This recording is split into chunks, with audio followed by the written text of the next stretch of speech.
জাহান্নাম বছরে 2টা নিঃশ্বাস ছাড়ে। কয়টা নিঃশ্বাস? একটা নিঃশ্বাস গ্রীষ্মকালে যখন প্রচন্ড দাবদাহ চলে, ওইটা হচ্ছে জাহান্নামের নিঃশ্বাসের ফসল।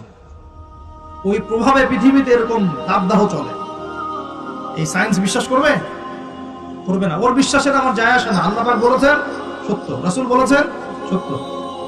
আরেকটা হচ্ছে শীতকালে যখন প্রচন্ড ঠান্ডা, তখন শীতকালে জাহান্নামের এমন একটা জায়গা আছে যেটা কিন্তু শীতল জায়গা। জাহান্নামের পুরো জায়গাটাই কিন্তু আগুন নয়, এমনও জায়গা আছে যেটা কি খুব শীতল। ওই শীতল অংশ শ্বাস ছাড়লে এই যে পৃথিবীতে এই শীতের একটা প্রভাব চলে আসে, প্রচন্ড ঠান্ডার শৈত্যপ্রবাহ চলে আসে। এটা হয়তো অনেকে বিশ্বাস করবে না, মনে করবে যে ধর্মান্ধ কথাবার্তা। হাদিসে আছে নবী সাল্লাল্লাহু আলাইহি ওয়াসাল্লাম বলেছেন, কে সত্যবাদী? এই পুরো সভ্যতা না রাসূল সাল্লাল্লাহু আলাইহি ওয়াসাল্লাম? এই বিশ্বের সমস্ত মানুষ সত্যবাদী বেশি না আল্লাহর রাসূল বেশি সত্যবাদী? বাস, আর কোনো দরকার আছে কথা?